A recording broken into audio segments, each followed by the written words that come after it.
Selanjutnya, untuk materi selanjutnya kita langsung aja ya, Kak ya. Yang kedua itu terkait dengan advokasi dan teknik konsultasi hukum.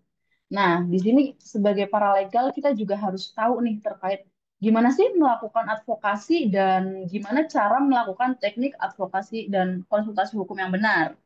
Nah, jadi advokasi itu sendiri merupakan proses bantuan hukum kepada individu atau kelompok yang membutuhkan. Nah, ini melibatkan beberapa aspek ya, termasuk konsultasi hukum, negosiasi, mediasi, dan litigasi. Nah, konsultasi hukum sendiri merupakan tahap awal dalam proses advokasi. Teknik konsultasi yang efektif, ada beberapa hal yang rekan-rekan harus ketahui ya. Teknik konsultasi ini harus dilakukan agar dapat digunakan kita kepada klien memberikan solusi hukum yang tepat kepada klien dan berikut ini adalah teknik konsultasi hukum yang umum digunakan oleh para legal dan juga advokat dalam konsultasinya dengan klien kita. Oke, mungkin bisa di next, Kaneti. Yang pertama ada membangun kepercayaan dan hubungan baik. Di sini kita sebagai memposisikan diri sebagai paralegal ya, karena nanti rekan-rekan semuanya juga bakal jadi paralegal. Jadi rekan-rekan harus bisa melakukan hal-hal berikut ini dalam membangun kepercayaan dan hubungan baik ini. Oke. Nah, di sini rekan-rekan bisa melakukan perkenalan yang hangat. Rekan-rekan ketika nanti ada klien datang ke kantor, di mana rekan-rekan sedang bertugas sebagai paralegal, rekan-rekan bisa memberikan sambutan kepada klien kita dengan ramah dan profesional. Kita bisa memperkenalkan diri dan menjelaskan bahwa kita ini berperan sebagai paralegal dalam ngelek nggak sih? Karena itu aman ya sinyal saya? Aman, Mbak. Suara Ibu Aini terdengar. Oke, terima kasih. Oke, mungkin saya ulang ya. Yang pertama adalah membangun kepercayaan dan hubungan baik. Kita harus bisa melakukan perkenalan yang hangat, memberikan sambutan kepada klien dengan ramah dan profesional. Agar apa? Agar klien kita tuh bisa menilai bahwa, oh, ini sambutan dari para legal ini sangat baik. Sepertinya saya akan berkonsultasi dengan nyaman dengan mereka. Seperti itu. Nah, kita juga harus memperkenalkan diri kita dan jelaskan tugas kita sebagai profesional konsultan hukum, kemudian sebagai pengacara, atau mungkin nanti kita akan informasikan bahwa pengacara kita sedang ada tugas segala macam. Akhirnya kita yang ngobrol dulu dengan klien kita menyambut hangat klien, kemudian kita menanyakan tujuan dari klien itu sendiri datang kepada kita untuk apa. Di situ kita harus mendengarkan dengan cermat. Kita harus bisa memberikan waktu kepada klien kita untuk menceritakan masalah-masalahnya secara detail. Kita harus bisa mendengarkan, kemudian mencari tahu apa sih sebenarnya tujuan klien kita datang ke kita, permasalahan apa sih yang sebenarnya sedang ia hadapi sehingga dia datang kepada kita untuk meminta bantuan hukum.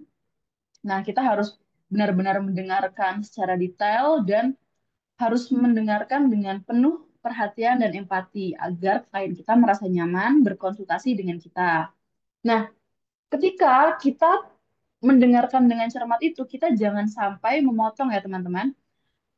Kita bisa mengajukan pertanyaan ketika klien kita sudah tidak lagi berbicara. Dia sudah menjelaskan terkait permasalahan hukumnya. Kemudian, ketika ada hal-hal yang perlu kita ketahui dan belum disampaikan oleh klien kita bisa mengajukan pertanyaan yang relevan dengan kasus yang sedang dihadapi oleh klien kita. Kita bisa mengajukan pertanyaan yang mana bisa untuk menjadi acuan kita dalam memahami klien kita terlebih dahulu. Termasuk diantaranya seperti kronologi kejadian, kemudian bukti-bukti apa saja sih yang dimiliki oleh klien kita untuk langkah selanjutnya dalam permasalahan ini. Kemudian kita juga harus tanyakan tujuan klien kita berkonsultasi ini untuk apa? Apakah hanya sekedar konsultasi atau untuk dilanjutkan ke tahap berikutnya atau dia ingin di jalur litigasi maupun non litigasi, kita juga bisa menanyakan hal tersebut ya rekan-rekan semuanya.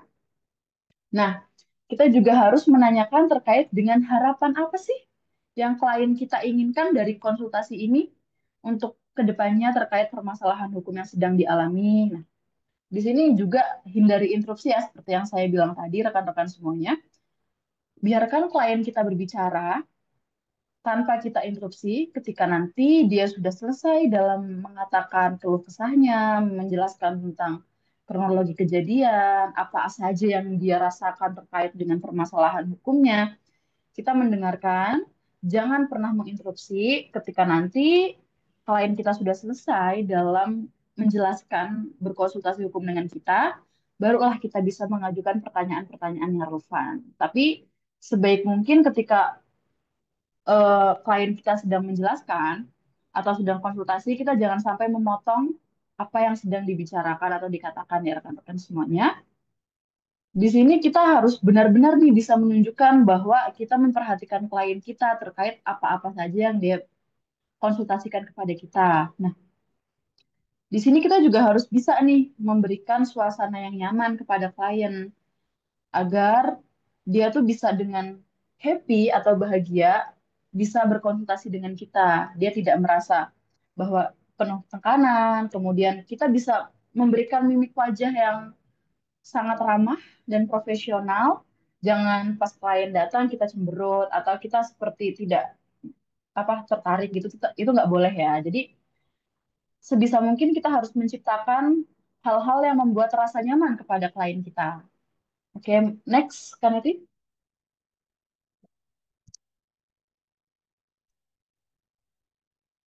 Yang kedua, kita bisa mengumpulkan informasi dan dokumen hukum. Nah, di sini ketika kita sedang berkonsultasi dengan klien kita, kan kita harus bisa nih meminta kepada klien kita dengan baik untuk menceritakan kronologi kejadian secara detail dan runtut. Di sini kita juga tidak hanya serta-merta mendengarkan saja, tapi kita juga menganalisis juga terkait kronologi kejadian sehingga nanti kita bisa mengambil langkah hukum yang tepat ke depannya untuk permasalahan yang sedang dihadapi oleh klien kita ini. Nah, di sini kita juga harus bisa meminta dengan baik kepada klien tentang bukti-bukti apa saja yang berkaitan dengan permasalahan ini. Kalaupun klien belum membawa pada saat itu bukti-buktinya, kita bisa katakan kepada klien kita bahwa eh, untuk membawa bukti-bukti yang ada, seperti misalkan laporan kepolisian, kemudian surat keterangan medis, foto atau video yang mungkin bisa menjadi bukti pendukung, saksi mata, dan juga dokumen terkait yang mungkin terkait dengan kerugian yang dialami oleh klien kita. Nah, jangan lupa juga untuk mencari tahu kepada klien kita terkait dengan identitas pelaku. Nah, identitas pelaku atau lawan ini nanti tergantung ya dengan apa yang dikonsultasikan oleh klien kita. Kita bisa meminta kepada klien kita untuk memberikan informasi tentang identitas pelaku atau lawan yang akan apa dalam permasalahan yang klien kita hadapi. Nah, kita juga perlu menanyakan kepada klien kita terkait apa tujuan mereka dalam melakukan konsultasi dengan kita.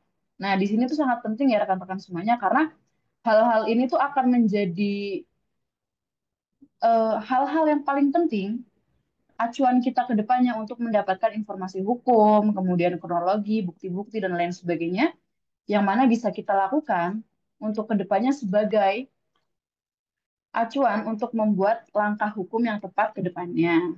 Oke, next, Kaneti. Yang ketiga, di sini kita juga bisa menjelaskan tentang peran konsultan hukum atau pengacara. Nah, di sini kita kepada klien kita bisa nih menjelaskan bahwa peran konsultan hukum dan pengacara itu seperti apa. Kita menjelaskan kepada klien bagaimana sih tugas-tugas apa saja yang bisa dilakukan oleh kita sebagai paralegal, konsultan hukum, dan juga pengacara. Nah, kita menjelaskan bahwa kita sebagai bisa menjadi pendamping ketika membantu klien kita dalam menyelesaikan perkara yang sedang dihadapinya.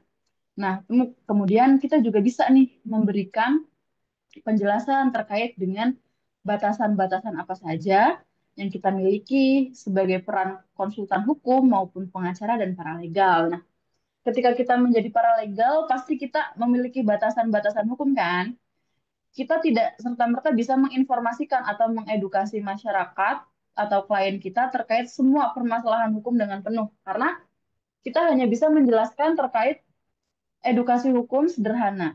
Kita terkait dengan penjelasan permasalahan yang sedang dialami oleh klien kita dengarkan dengan cermat, kita bisa memberikan edukasi hukum sederhana atau dasar-dasar hukumnya saja ya rekan-rekan semuanya. Nah, nanti untuk tindak lanjut lebihnya terkait dengan permasalahan hukumnya seperti apa, kemudian hal-hal yang harus dilakukan ke depannya seperti apa. Nah, nanti itu akan dilakukan oleh pengacara sebagai orang yang mengedukasi lebih dalam kepada klien kita. Nah, terkait dengan transparansi dan pembiayaan, kita juga harus menjelaskan dengan cermat tentang biaya konsultasi dan biaya hukum lainnya.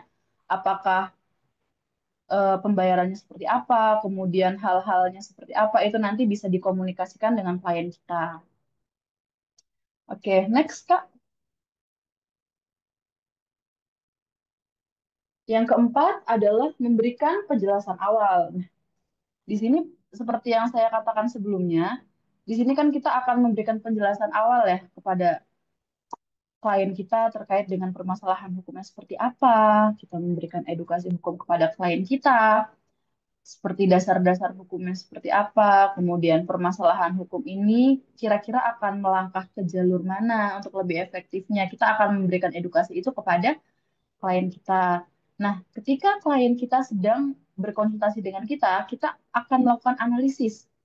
Nah, kita bisa setelah kita mengumpulkan berkas seperti yang saya kayak tadi kita mengumpulkan dokumen dan informasi seperti kronologi kejadian, bukti-bukti pendukung, foto, video, identitas pelaku dan lain sebagainya.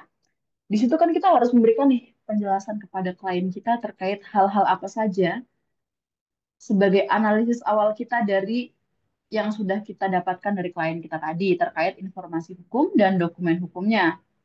Nah, kita bisa memberikan analisis awal tentang kasus klien berdasarkan informasi yang telah dikumpulkan itu. Kita bisa menginformasikan kepada klien kita dari permasalahan apa yang klien kita konsultasikan, kita bisa menjelaskan terkait, oh mungkin langkah hukumnya nih bisa ke jalur litigasi, juga bisa lewat non-litigasi. Nanti kita jelaskan terkait mekanismenya seperti apa, seperti itu ya. Kemudian, nah di sini kan kayak opsi hukum nih. Opsi hukum itu seperti yang aku bilang tadi ya rekan-rekan semuanya, kita bisa melakukan upaya damai dengan pihak lawan atau melaporkan kasus ke pihak berwenang, menggugat lawan secara perdata dan lain sebagainya, entah itu masuk ke dalam litigasi maupun non litigasi seperti itu ya. Kita akan menjelaskan kepada klien terkait dengan opsi hukum yang bisa ditempuh ke depannya oleh klien kita.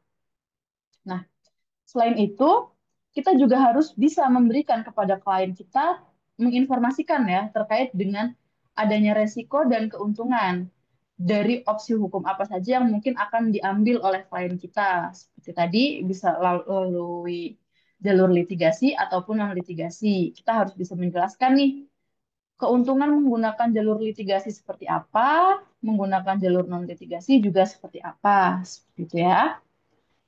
Oke, boleh next Kak.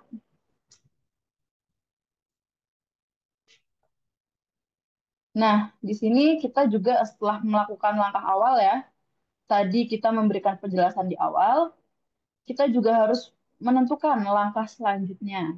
Kita menginformasikan kepada klien kita di sesi konsultasi itu, kita akan melakukan memberitahukan terkait perjanjian konsultasi lanjutan ketika apabila itu diperlukan dan disepakati waktunya antara pengacara kita dan juga klien kita untuk konsultasi lanjutan ini terkait dengan tindak lanjut apa yang klien kita inginkan dalam permasalahannya. Nah, dalam proses ini, dalam melakukan perjanjian konsultasi lanjutan, dalam jangka berjalannya itu kita juga bisa sambil mengumpulkan dokumen tambahan. Ketika dokumen-dokumen sebelumnya belum terkumpul dengan tepat atau masih ada yang kurang, kita bisa meminta kepada klien kita untuk mengumpulkan dokumen tambahan yang diperlukan. Entah itu terkait surat-surat, foto-foto atau video yang mungkin bisa menjadi bukti pendukung, bisa juga saksi-saksi yang mungkin bisa membantu dalam proses permasalahan ini menuju ke jenjang selanjutnya, entah itu litigasi maupun non litigasi. Pengumpulan dokumen tambahan ini sangat penting untuk dilakukan agar apa? Agar analisis hukum kita itu tepat dan berkekuatan hukum. Seperti itu ya. Kemudian, oke, boleh next, Kak.